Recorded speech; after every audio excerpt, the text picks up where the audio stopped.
bakaire baife muluya luno abakolowo mwena kusaidi eyo ndikwenda otwala omukisa guno okwebaza omukyala waife nyabo webali kutwandula.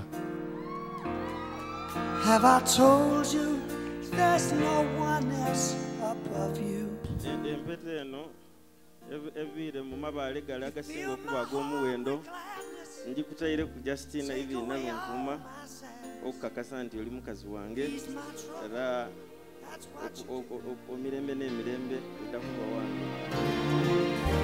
You fill my heart with gladness, take away all my sadness, ease my troubles, that's what you do.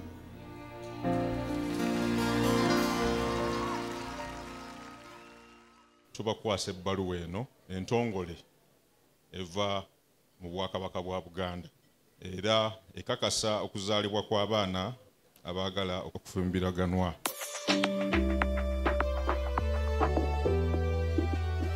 Lydia Jasmine, yeah. Attend all the first born at the wako.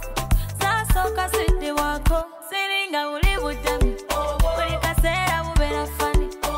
Zene samu kumane. Nira chimui kutale.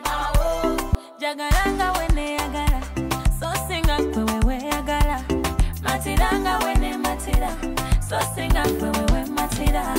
Jagarenga wene agara. So singa kwewe agara. Jagalo matirenga wene matira. So singa kwewe matira. Mukondi kukuwaguse gwanga guno nga nsaba ompe mwanoko Justina Evelina Lunkuma aje afumbe waife mbayisegaga emboli n'envuluga. Atamanyi byakulimbwa ekafiga kalundi akanyuma okutimba kati njagala babuze kinyiriza ekimfaananya abangereza bagambe switati gwe nafuna yampala bunenyirira kati njagala mpise ng'omugole njagala nkoleko emikolo njagala nkulaga abakulu kati njagala ebikola abakulu njagala nga weneyagala. Like I said before, I promise to be that wife, the woman you have chosen, the wife who will give you peace, who will love you, the wife you will mentor into that woman you want. Nevidala.